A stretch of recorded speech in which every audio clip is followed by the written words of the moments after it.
What's going on? It's Beer Rap and Banter at Beer Rap Bants. Beer Rap and Banter at gmail.com. Myself English. And your boy Cal Sirius.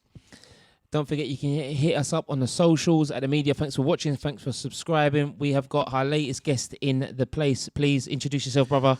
My name is Darrel Blake. Glad to be here, man. Glad to be there. Long Thank time you. coming. Long time coming. Yeah, it's been a long time coming. Cheers.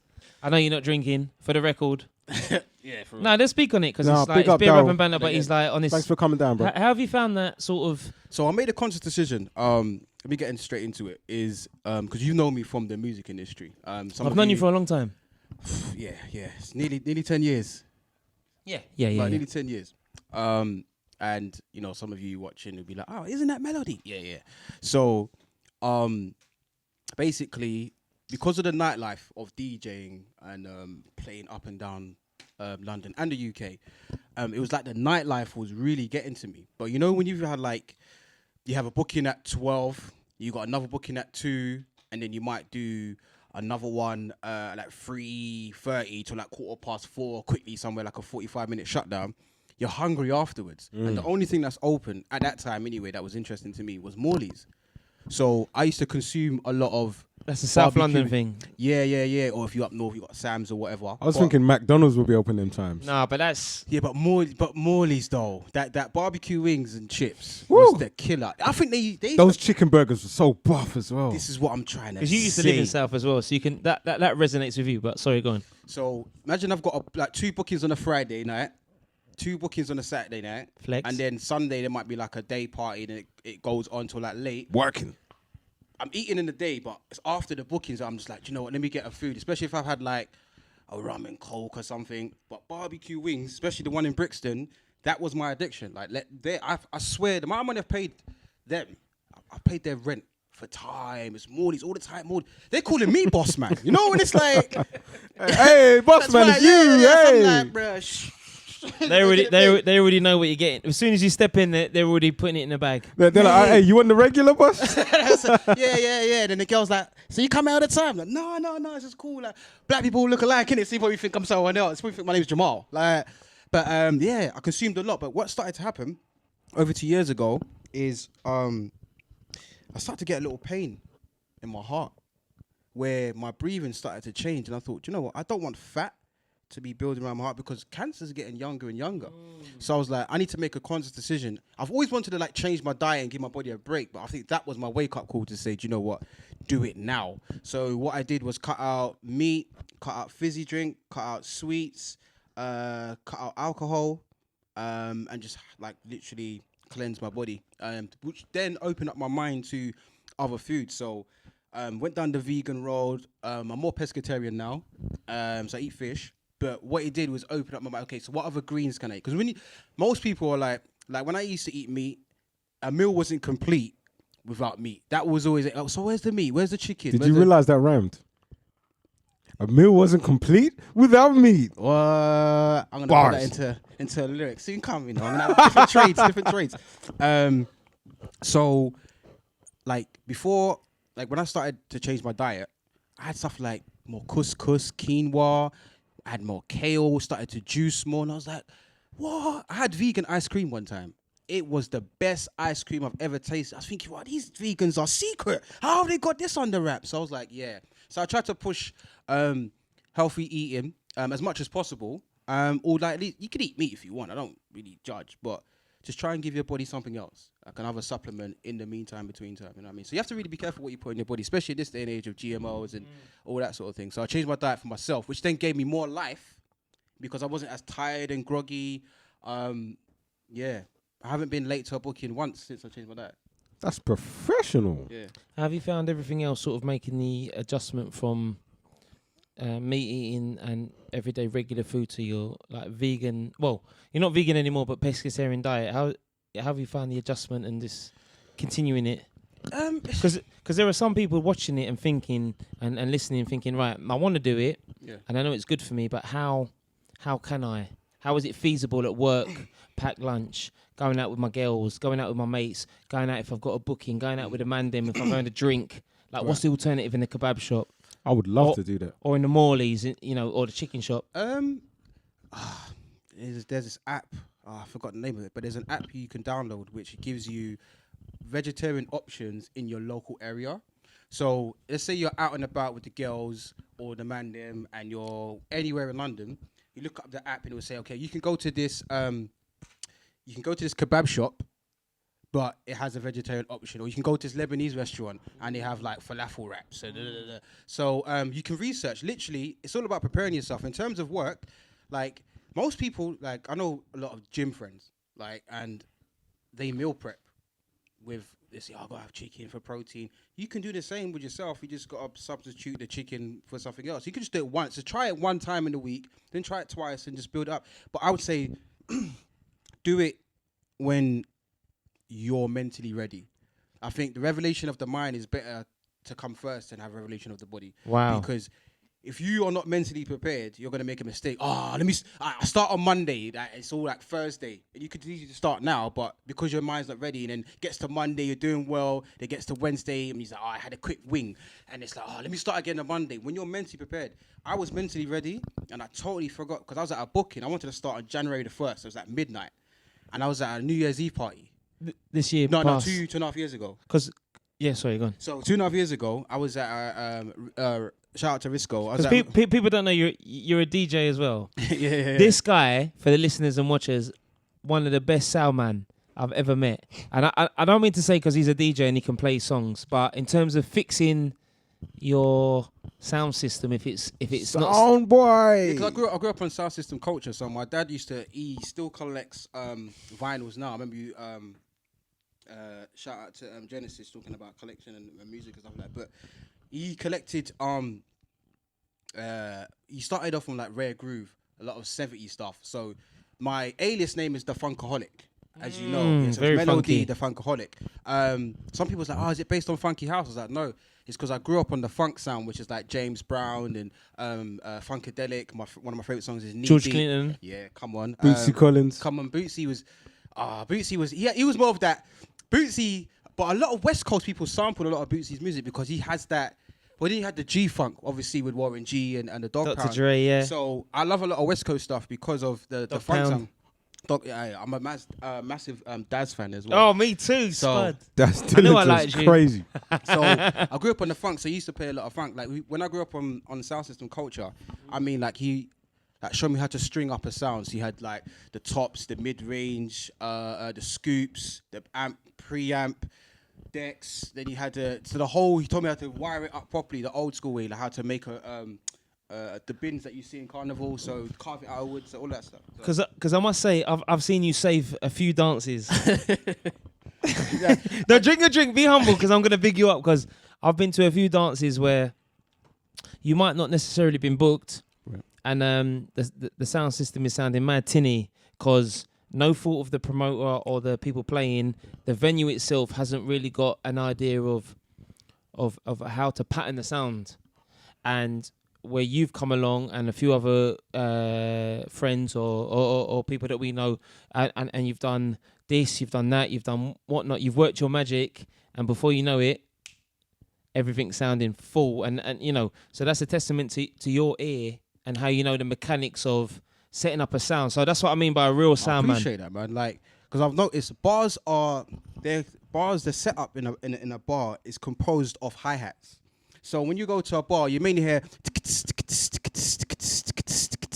as opposed to bass. When you go to clubs like Ministry or Fabric, they're bass driven. And a lot of places that play like Fabric is nuts, by the way. Like they've got Mate. like some underground kind of space, like Yeah, I remember like they've got the subwoofers under the floorboards or something. It's mad. Fabric is one of the best places to play as a house DJ anyway. The function ones in there. Saying that, no.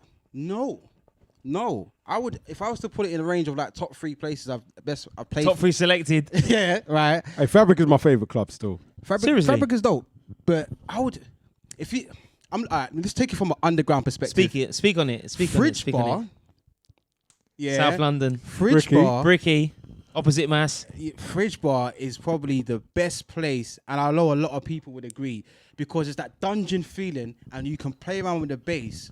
There's no limiter, and it was just certain, like, especially you drop a lot of tribal house tracks, which are bass driven. you can tweak it, and you can do like one drop. So if you're spitting lyrics, you could go do. You can see by One the drop. smile on my face because I know from how I know Then you as a then sound man and a DJ. So second, I would say Plan B in Brixton because they had Function Ones in there. That was the first time I played on Function Ones. It was an event in 2008. It was by who was a promoter? A friend of mine named Natasha Purple, and she had me, Super Pioneer on there, Carlos Aries, and yeah, this is like early days. And Rest in peace to Plan B. You know, right? And It's changed names now. yeah, it went to Phonox, and I think it's something else now, isn't it? Gentrified name. Yeah, we'll get into that. But so, and then I think last I would say is Colosseum in Vauxhall. As an underground DJ, I think Colosseum was one of the best places. That venue was popping. Yeah, it's got its pros But and popping cons. for different reasons. You're saying popping because they're probably the girls, but your sound. Everything like the crowd Yeah. and the vibes. Just I like, think it was South a great place London- to be in. And I think we sort of digress in a minute, but the fact that South London has the majority of the best venues, or south of the Thames, for those who are outside of London, notoriously almost the best dances. And hand on my heart, being from someone from East London hosting and someone knowing yourself, when it comes to sort of sound systems and vibes, I don't think you could really compete with how they're doing it in South London. And I don't know if that's because of the venues or because of people that know what's going on, but I'd say because of the venues. I mean, well, the venues are not there anymore. But in South, all right, so because of Brixton, I would say Brixton is like the hub of Jamaican culture. So when it came to blues parties, it managed to string up sound inside, even in bars and clubs and even at house parties. South was like, in terms of reggae, and reggae is, you know, comes from dub, from ska, from rocksteady, Naya Bingy drumming. Like, that was the heart of like getting the bass right. So a lot of venues and a lot of warehouses, a lot of clubs used to play a lot of like Dennis Brown, Gregory Isaac, a lot of like old school reggae where they had to get the bass right. A lot of dances used to happen in South anyway. A lot of reggae artists used to come over from Jamaica to South, and that used to be the hub for like music. Yeah, you play everywhere else, but that was the hubs. There was loads of venues there, and plus South is like so big in itself. Like, it's the biggest part of London. Yeah, people call it the capital of London. I wouldn't say about that, but being from East London, we all know East is what's the amazing. capital of London. Yeah, It's East. East. East London's the capital of London, but because Hey, don't sip hold your on drink. a No, minute. wait a minute. No, wait Hold on a a minute. Wait a minute. Shoreditch is definitely popping. You gotta admit. but There's a lot of venues. But we've in got a Shoreditch. South London representative because South London is so big and vast. Yeah. Because the anything only south of the border, but South West London, that don't count. Because there's To be fair, Wow. Clapton is definitely popping as well. Clapton They've got is a little east. scene down it. Clapton, as in Southwest London. Clapham or Clapton. Clapham, excuse Yeah. me. yeah, Clapham. yeah. Clapham is everywhere. We North, south, and east. I we mean, all know. Oh, north, wait. northwest and We east all have- know what the capital of London is, but let's keep it moving. Would you like to tell me where the capital of London is? Are you for real? Yeah. What's You the capital? you're talking to two East man and you want to know the capital of Yeah, London? I would love to know why East is the capital of London. Bruv, remember we- where you are, we- fam. We, Remember where you are, fam. This is oh, right. bit of Right, rap and banter, right. bruv. No, wait a minute. Let's go into it. Let's go into it. Wait. Let's go into it. Hold Wait on, a minute. hold on. No. Talk to the camera. He just said, remember where you are. No matter where you go in the world, He said that. right? If someone says, all right, big up the people from the UK, where's my North London? Where's my East All London? right. Where's my- Right. What's the loudest? South London. Thank you very Always. much. Because- Always. I appreciate it. Because Because there's more people in Huh? South than anywhere. Because why? But is there more numbers in South? Is that what you're It's saying? bigger. South London is the biggest area. No. Right, we're going a whole real nother talk, conversation. South London is the biggest area in London. It is the biggest area in London. Of course it is, yeah. Because it's like South. Because you have a river dividing every fucking blood clot place. That's why. That's true. But like I say, But when it comes to when it comes to the capital of culture, Southeast is very, very. all very big. right. Southwest you get air. Southeast is huge. It's South is massive. always- It does cover a lot Of course it does. because you go from like past Plumstead, you go all the way to like Erith, and that's still it's Where? past it- Still Erith. Southeast, yeah? Erith, yeah, Belvedere. That's still Southeast postcode. SC. It's crazy. It's massive. Southeast is huge. Southwest is big, but Southeast is massive. Southeast is massive, and then we love all parts of South London. Oh, definitely. And we'll have no sacrilege on South London because I got a lot of money in South London and I had a lot of good times in South. Thank you for And contributing. Thank you. God bless you. But I would not be at E10 Leighton, for E17 person if I didn't say East London. But that we digress. Sorry. Little postcode beef. Yeah, no, that's ridiculous. But everyone's lays their claims because Northwest has got their claim to fame. Yeah. And everyone's contributed to what we have as London in itself. Yeah. And what we have as London in itself is a massive cultural melting pot. And I think, you encapsulate that well, the podcast encapsulate that well, and what we bring as a sound system, what everyone brings together is what's really, really positive and really good. So Yeah. No, thank you.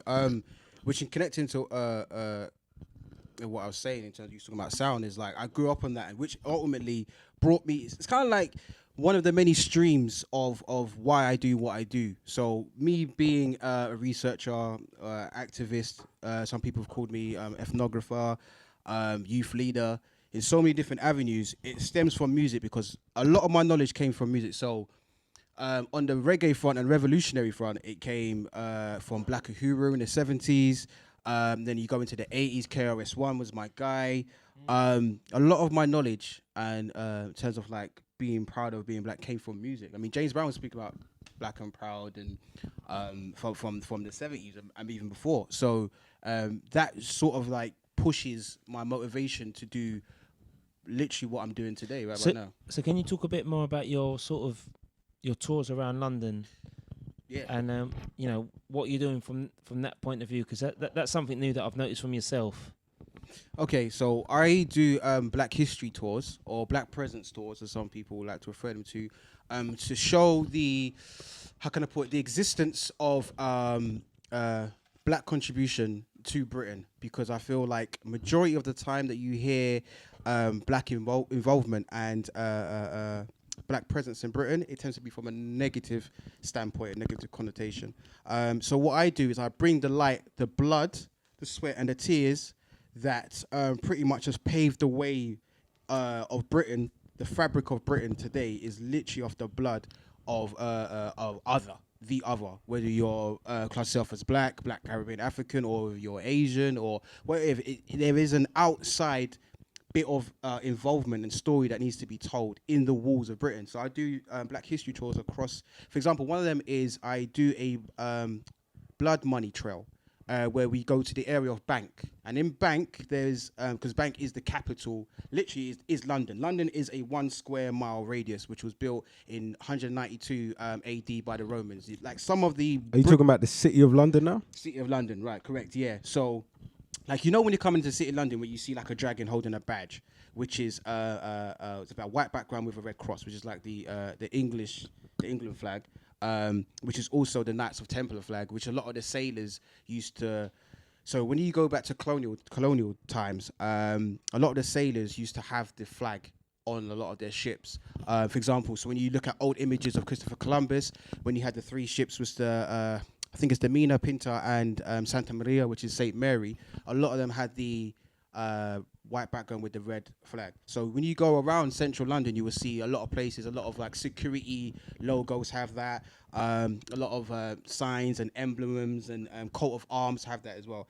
So what I do is I take people on a tour around City of London mainly, and show the trail of how City of London is built up today off the blood, sweat, and tears of like Africans. So the Lloyds family being one of them. Lloyds family who started off by trading tea and coffee.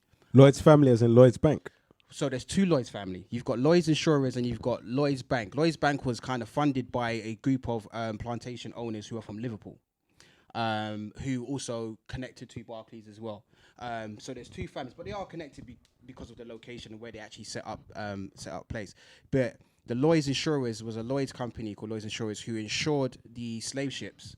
So a lot of slave owners made a lot of money, but they owned. So for example, if a slave master had a ship that could only carry 500, they would bring like 700, 750 on board because not all of them are going to make it. There's going to be rebellions. There's going to be a lot of deaths, people getting thrown overboard. So if I'm on a ship and I feel sick, they're like, okay, well, you're not going to be useful, so I'm going to throw you overboard. But if you're sick, whoever you're chained to pretty much would have caught it anyway.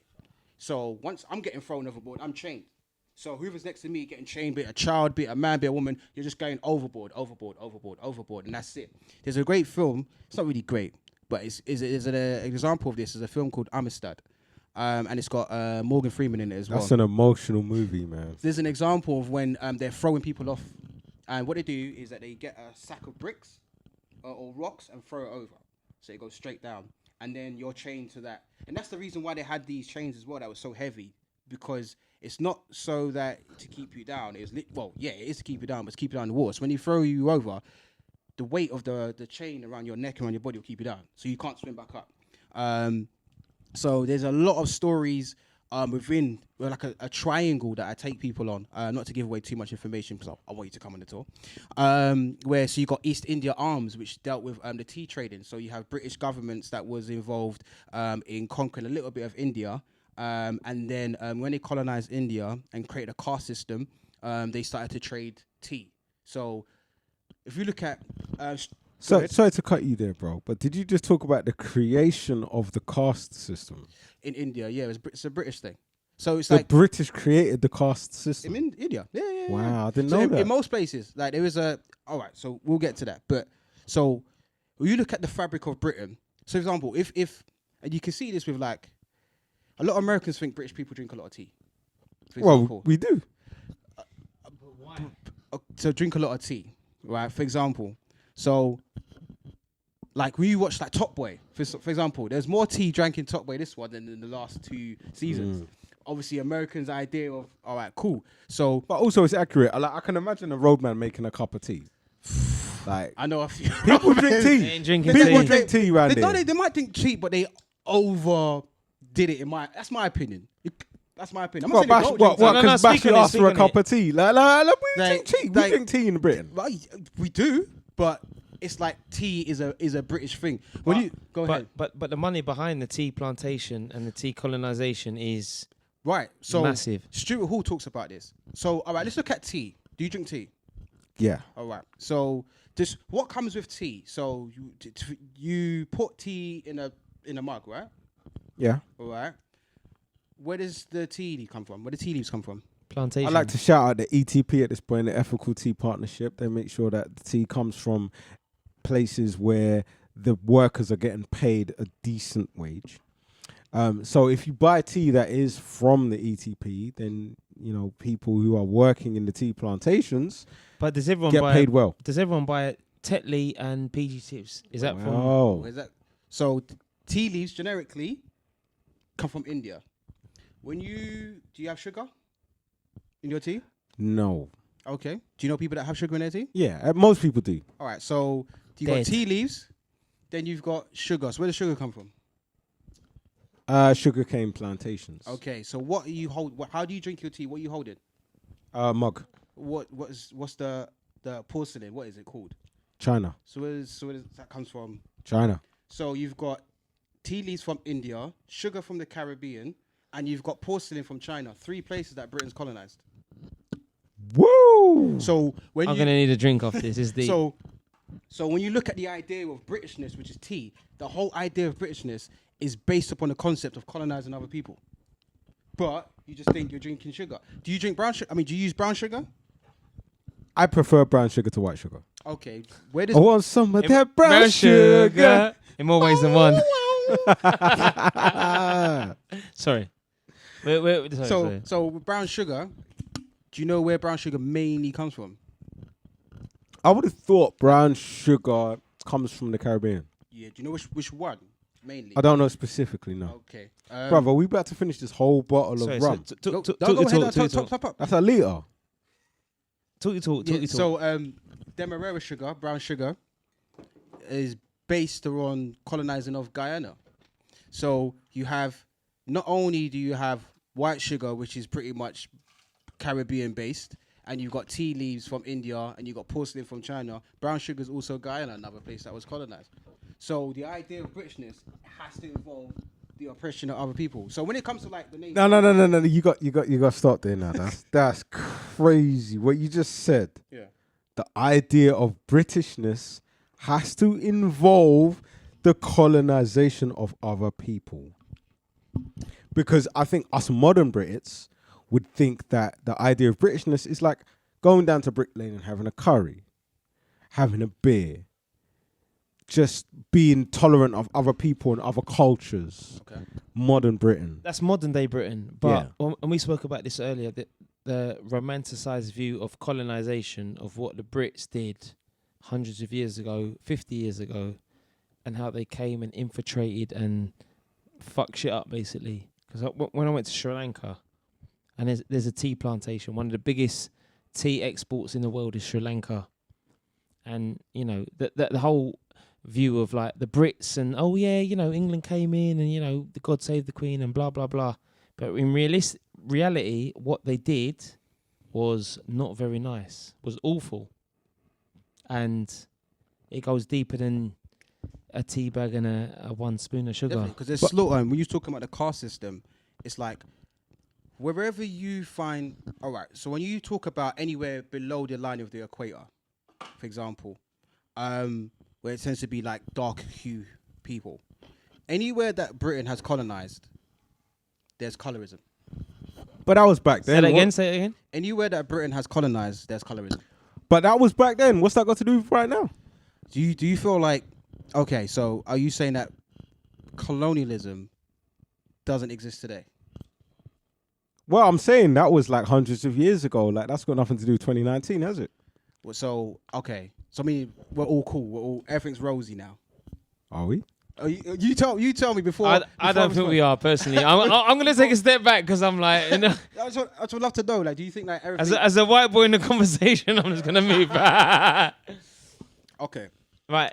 So Speak on it, because this episode is definitely going over 30 minutes. No, 'cause this deep. is an interesting No, we're conversation. going to talk on it, right and here. this is why we got Darrel at the end, because like my guy, you know, speak on it, man, because people need to listen. Your opinion, because it's interesting. Like, No, people's opinion. Everyone's gone. Speak on it. I'm actually just playing devil's advocate in it. I can tell. There's a lot of people out there. And you're drunk. There's a lot of people out there that would feel like whatever happened in the past is in the past. No, but that has a ripple Society effect. has moved on. What's that got to do with what we're going through right There's now? an adverse effect to what we face society today. has moved on. All right, so you got to look at it like this. When slavery was over, so you had sorry, wavy. So you had in 1807, you had the abolishment of slave trading. And then in 1833, you had the abolishment of slavery. When slavery was over, right, you got to look at it like this. When slavery was over, they gave money in compensation to the slave owners, because slave owners was like, oh, so you want to free the slaves, so I've got crops I need picking, I've got land, because human beings were called property. So who's going to be able to pick this? I need my money. So it's like, okay, for how many slaves you got, I'm going to give you money. So slave owners were compensated, not the actual slaves. What they did is that they paid the money, which came up to £20 million in 1834. How they made their money back, the British government, is taking our tax money. We finished paying off slavery in 2015. Wow. So you're saying we've been paying reparations to slave owners up until 2015? So you're talking about over £7 billion. That's what it's come up to. So let's say now, because you said it's over and done with. Reparations to slave owners. Yeah. So remember, all right. Look at it like this. You work. You pay your taxes. Okay. Your tax money goes to the government, which replaces the money that was offered to the slave owners who enslaved your family. So basically, you just paid your slave master, say, thank you very much for what you've done with my family. I know that you freed my family, so I'm going to give you some money to help free them. That's pretty much what you did, out of your money. Now, the money, the reparations that you haven't got, that I don't have, right, is what basically connects, are we still in that same point? We haven't had so basically, there's something in psychology called delayed onset of trauma, delayed onset of illness. So that's like, if you have a car crash now, you're fine. 10 years later, you might be affected. You're like, oh, my leg's playing up. Oh, my hip. it's because it's called delayed onset of illness. A lot of people are suffering from delayed onset of illness. So because our mindset, we didn't have any therapy. A lot of people that experienced during like the World War II era with Hitler had therapy.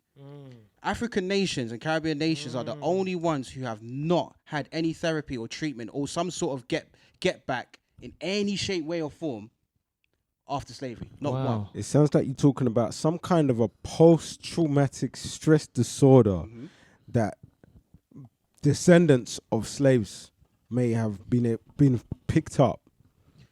All right. So whenever you go through a trauma or you go through a deep experience, you go to get therapy, and you become abusive. So like, which connects to how people are on the road. Great book, by the way. Oh, wait. Don't just flash it. Show it again. No, seriously. So for the listeners, Darrel showing a book. What's the title of the book? It's called Government and Urban Poverty. Hope we can get a nice close up on that there. Turn it that way. And that then, way. what's the name of the author? Because for people that are listening, how Okay, come? so you've got Joan Higgins, Nicholas Deacon, John Edwards, Malcolm Wicks. And you can see it's got Brixton Riots in there in the corner, which is very important. Yeah, go support that. One of the main books that changed my life was a guy named Dr. Jawanza Kunjufu. It's called Conspiracy to Destroy Black Boys. Hold that. Fantastic book. I can get the spelling there for you if you can zoom in on that. Yeah, of course you can. This book is very, very important. In terms of understanding how the mindset is, like the way it's affected us today is about learning about love of self and love of hate. So yeah, and in terms of like, if you look at poverty, a lot of places. Speak on this it. just blew my mind. No. Like, Listen. honestly. Listen. Right. Stop. Everyone, take a stop. Man said the conspiracy to destroy black boys. Because right. We've had a drink. We've been filming all day, and we got Darrel on set. I'm actually completely fucked up at this. This is what we need.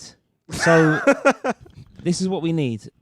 Speak on it, because everyone take a second. Because beer, rap, and banter it is all about the beer. It is all about the banter. It is about the rap music. But we're trying to drop gems for the YouTube, for the SoundCloud, for the Spotify, whatnot. But with beer, rap, and banter, there are many pubs where people have deep conversations. And this is what we're trying to do. No, I know. They drop.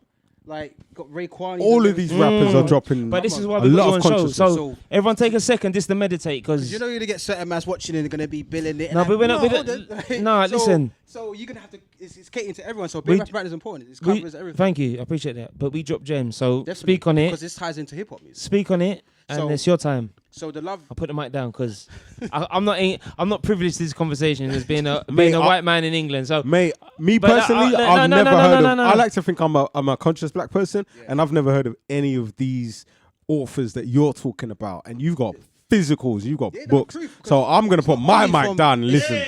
It's not even just because remember I've got a book here. Yeah, it's a sociology book, right? It's a sociology book right here, which is a GCSE book. So not only is it like you can get information from outside, they are teaching important information in schools, which could be racial bias, which I'm going to show you in a second. So when it comes to delayed onset of illness, some people are affected now, or they're showing signs of affection now, but you don't even know where it comes from.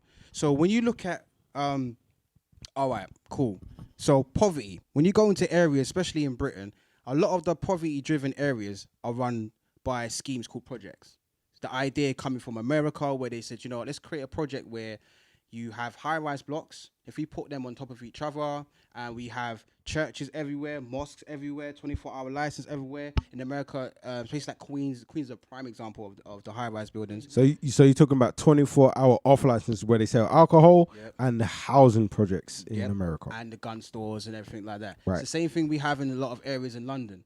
When you go to, let's hub in on Brixton for a minute. So Brixton is a prime example because you've got an estate called Summer Leighton Estate. The actual, on the main road of where on Cold Harbour Lane, Summer Leighton Estate, the shape of it is actually formed as a coliseum. So the outside of it is In like Cold Harbour Lane. Cold Harbour Lane. The outside, for those that know Brixton and know Cold Harbour Lane, Summer Leighton Estate, the outside of it is shaped as a coliseum, yeah, because it's built as a project to say, all right, everything that's bad happens inside there. So it's built like a coliseum. That's where the warfare is. So the structures that some, not all, but many of ethnic minorities are based in areas that are projects, areas that are function and built in a way for us to kind of navigate. Where it's like, okay, we keep the chicken shops there, we keep the churches there, we keep the bad schools there, we keep okay, so that's a systematic thing that's built up, which people call it as a ghetto, which was the name of the concentration camps that Hitler put the Jews into. That's where we get the concept from. Bars. Okay, so when you've got people who are parents who had to make their way through British society just by trying to work and make ends meet, but we didn't own anything. So it's like the traumas of slavery are still playing on our minds today, because there's a speech, whether the person's real or not, is by William Lynch, where he talks about the how to separate slaves by divide and conquer. So he put the old versus the young, tall versus short, light skin versus dark skin, curly hair, straight hair. He came up with this in 1712 in Virginia. Willie Lynch has a legend. I believe he was a real person, but obviously I don't know. But his theory works, because he said if you do this method within, because he was like talking, it works in the Caribbean because Caribbean was rife. But he said if you do this method, it'll work for at least 300 years, which would make it 2012 would be the 300-year mark, and at least, and we're still in that time now. The way how we behaved back then, we've lost those ways, because back then we knew we had a common enemy. We knew that was Massa, whatever, but we need to stick together. We need to work together. We need to build. So we had our own little structures, our own little system, own little faith base. We even got married under slavery. Now, because we don't have that same structure, because we don't have that same mindset in terms of sticking together, a lot of us are turning on each other. You kill within your proximity. You kill within your... You see what I'm saying? So when it's delayed onset of illness, it's because we haven't had that therapy of coming out of slavery, where we had to back up and say, all right, cool. Because most of us were just left to how it is. So I'm not saying anywhere across... Sorry, below the line of the equator that Britain has conquered, like the Caribbean, South America, so on and so forth. If you look how the caste system works, the people who are the closest to European standards are the ones that are always favored. So when you look at hip hop music, we look at drill music, we can name 10 drill videos right now, and I guarantee you 90% of the women either look Eastern European, look Persian like Kim Kardashian, or they are particular like Latin American, or they are fairer skin, which is a bad term, because if light skin people are called fair skin, the opposite of fair is unfair, which is unequal, which is bad. So if you're the opposite of light skin, you're dark skin, that must mean you're unfair. So dramatically... Did you hear about that music video? I think it was, I forget the name of the artist, but there was a music video with quite a prominent artist in American hip hop, where they took out a dark skin model and they put in a light skin model. Yeah. And the artist actually had to step in and say, hold on a minute. Was it Tory Lanez?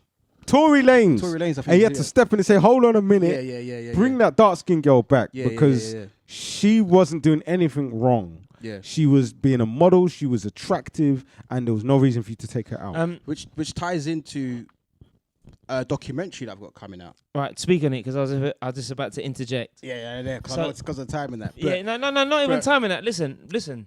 You can talk. Listen. Well, we're in OT right now. No. Extra time. It doesn't matter. Our listeners and our viewers will appreciate this talk, because this is real shit. I know we both waved, but this is real talk. So just speak on sort of the Dole test, the birth of self-hate experiment, and then let us know what it is, and also how we can get tickets to watch and experience it, because I know you're narrating it. Yeah. So the whole concept of self-hate and dolls and black children and the black dolls them, and so so I created this documentary with a team up in Birmingham, and what we did was I saw a doc 16, 17 years ago, probably about even more than that. I saw an experiment that was shown to me, where it was a doll test. There was two people called Kenneth and Mamie Clark, they're psychologists, and what they did is they put down 4 dolls, all dressed the same, but just different race. And what they did is they examined what would happen when you asked children which doll's the good doll, which doll's the bad doll, and then majority of the time, a lot of people said the bad doll was the black one. So what he was doing was bringing to the case that in America, you had something called a separate but equal act, or separate but equal clause, where it's basically saying segregated schools. So it's like, you can have your schools, but as long as everything's equal. So you can have a gymnasium, you can have a basketball team or whatever. So it's separate but equal. They put that forward to say, even though it's separate but equal, there's still like internal racism and segregation that's going on that can affect the mindset of people. So they brought that forward to the case. That also helped, which created something called the Brown Board of Education. That's another story. But with that, I was like, yo, that's deep. Like, I wonder what our children today think. And most of our knowledge when it comes to black history is American-centered. So I was like, why don't we have our own stuff? There's enough people here to, hey, why not? So I done a social experiment, which is in respect to them too, in the 1940s. But I want to look at it from a now perspective. Because most of us say that, yeah, we're knowledgeable, we know about this stuff. It's like, all right, but what do you think the children know about? And I believe the best way to fight racism in this world is to have self-love. Amen. Really, that's what I thought it is. So when I created this, I wanted to see what would be the aspect now, what's the viewpoint, and with the results. I can't tell you what the results are, but the results will make you go like, wow. Right. So if you want to see the results and you want to see the findings, let people know where. So you've got 2 viewings of the. Yeah. So I got one in Birmingham. I want to say documentary, but it's not a documentary. It's an experiment. But I don't like using the word experiment. It's an investigation. But even that's the wrong term. So even producer terms, it's documentary short. Like listen. So you can find it where you can find. You can speak on so it, basically, where you can see the documentary. I'm having 2 showings. One in Birmingham on the 23rd of October, which is going to be shown at BCU, which is Birmingham City University. Reason why it was shown there first is because the children in the video, in the footage, are from Birmingham. So it's bring it home. Let them see the big stuff on big screen, and then we bring it to London, and then hopefully I'll be able to take it other places. So it'll be shown in BCU, Birmingham City University, on the 23rd of October. You can go on Eventbrite and type in the Dole Test, and you will see it come up. And then in London, you can see it on the 8th of November. I'm showing it in North London, okay? And you can go on Google and type in the Dole Test London, or go in Eventbrite, type the Dole Test in, and you will see the London premiere, and you can get tickets. We're gonna have to go watch that, bro. It's free, by the way. So it's actually free. Right. So if people want to follow you, and check out the Dole Test, the viewing, in which you're narrating. Yep, my voice is all over it. And you got a great voice. Yeah. How can we follow you and the Dole Test documentary? Okay, so on social media, if we talk about Instagram, it's Darrel.Blake, so it's DARREL.Blake. And if you go on Twitter, it's Darrel__Blake. And following the Dole Test movement, it's the hashtag TDT 2019 or the hashtag the Dole Test, and you'll be able to see everything. Because I wanted to pick up on this, because like, I will inevitably have a mixed race child of a boy or a girl. And then and I would hope that they would pick up a Dole of their preference, but I will give them a Dole of both black and white, skin tone. So it's interesting coming from a white man, parent, and then God willing, I have kids. Inshallah, I'll have beautiful black children. But, it's like, how do I then sort of give them that opportunity to have kids, dolls to sort of, I can't word it. It's a bit mad. It's like, it's not self-hate, because I preach self-love. And then down the line, I'm going to ship them off to their aunts and uncles or whatnot. And then being where I'm from, I'll always stay true to my friend's essence. So it's like, I don't know how I'm trying to get. I don't know what I'm trying to say, because obviously I'm drunk. But obviously. But no. I'm being real, because this is real. But as a white man with a mixed race wife, and our kids will be of mixed heritage. Yep. So how do I give them the Dole? Obviously I'll give them the Doles they want. But how do I then promote that sort of value of self-love? It's a mad question to ask you, obviously. That's a very important question, because it's about seeing themselves. I think the main issue is that a lot of our children don't see themselves. A lot of Barbie literally is the epitome of beauty. Yeah, Barbie's a white thing with blonde hair. Beauty of beauty. Aryan beauty. Yeah, but With blue eyes. for my upbringing, white, but my youths them eventually my children them will be of mixed parents, obviously, because my wife is like half Jamaican, half Irish. Yeah, so my children will be mixed race, and then how I'm eventually trying to grow. We're moving out of London, and they're gonna grow up in a white area. Mm-hmm. So how do I then make them appreciate their black heritage? Simply by showing them the beauties of black heritage. As soon as you move out of London, they're going to be attacked straight away. They're going to be called the other. Unfortunately, because of where we're living, straight away you have to show them the beauty, whether it be through Disney films, whether it be through dolls, whether it be for books. There's so many books now in this day and age, comparison to when we was younger. Like, there's so many options where you can show them self-beauty. And it's about wording as well, because there's an issue happening right now. Not to digress, but there's No. Have you seen the H&M thing that happened? Don't digress. Speak on it. Have you seen the Speak on it. H&M advert? Which one? The coolest monkey in the jungle? No, That's there's a old, recent that's one. old. There's one I haven't seen the 2 days recent ago. There was a H&M poster 2 years ago where it showed a black girl with her hair back in one, and the concept of H&M was scruffy hair, messed up hair. We're not going to try and do their hair. It's just we're going to put clothes on them, and this is how it's going to be. Listen. So what they did it for all. So you had Asian children, white children, and you had a black girl, and people lost their minds, saying that the black girl's hair wasn't done properly, so on and so forth. But it was actually funny thing about it. Personally, she was in her natural state. But people were so caught up, not everyone, but a lot of people caught up that her hair wasn't slicked down. It's like, this is literally her in her natural state. And we're still, even as big people, we're still conditioned to see the eyes of beauty being European. Right, exactly. Is that the documentary? The hair being closer to European hair. What's the old documentary? The Good Hair documentary by Chris Rock. Yeah, Chris Rock, fantastic. Oh, Good Hair was amazing. It's phenomenal, and like being as a white man who's dating a mixed race girl, and our kids who will inevitably be of mixed race, and they will experience that. So it's just fascinating for me. Remember, Yeah, man. Shout out to Chris Rock still. Well, your children, it's going to start off with hair. Obviously, people are going to notice their skin tone. Say, okay, you know white, you've got so what? Then that, but you got white hair or black hair. This is, and then it will go good hair or bad hair. No. That's what's going to come into it. But who defines what good hair, bad hair is?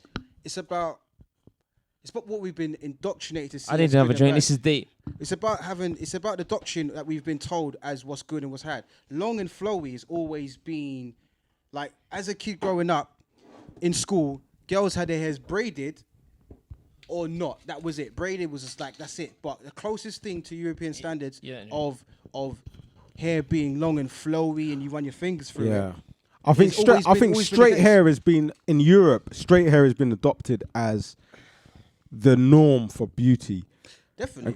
And curly hair is like an alternative style, but straight hair is most definitely because it's adopted as the norm. Paul Mooney says, if I say the N-word long enough, make my teeth white. Yeah, but I can't say the N-word obviously because I'm not like a Paul cunt. Mooney says, and I don't want to get beaten up.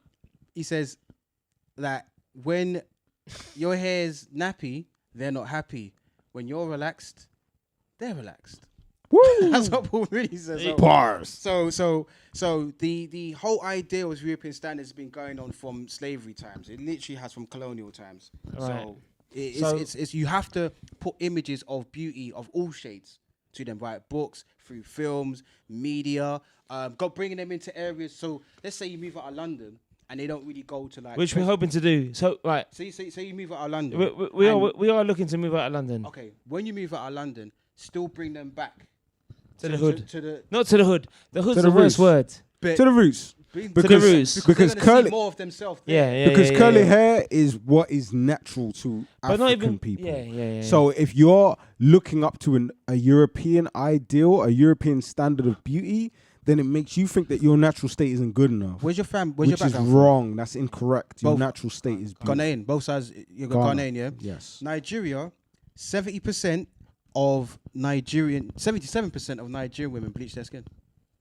40% of Indian women. Whoa. 77% of Nigerians bleach their skin? 40% of Indian women bleach their skin. Oh, I'm done. It's a fact. I'm actually just done. All right, listen.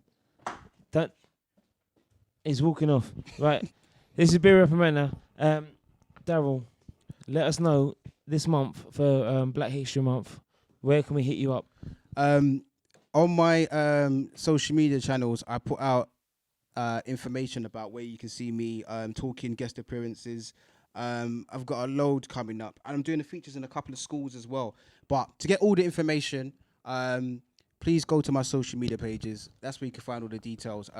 First up, I'm going to be on the Heritage TV show coming up with Naturalie, amazing sister. She's a poet and a great spoken word artist. And then I'm doing the love culture. Have a book club with a guy named Johnny Pitts, who wrote a book called Afropean. So he's given, instead of like, you got African American, we've got Afropean.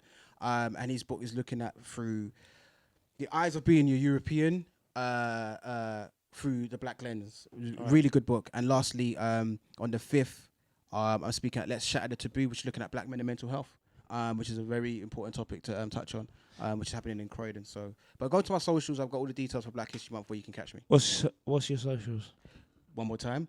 On Instagram, Darrel.Blake, DARREL.Blake. And on Twitter, it's Darrel__Blake. This is the sounds of Beer, Rap and Banter. Darrel Blake, Black History Month. Thank you. Take care.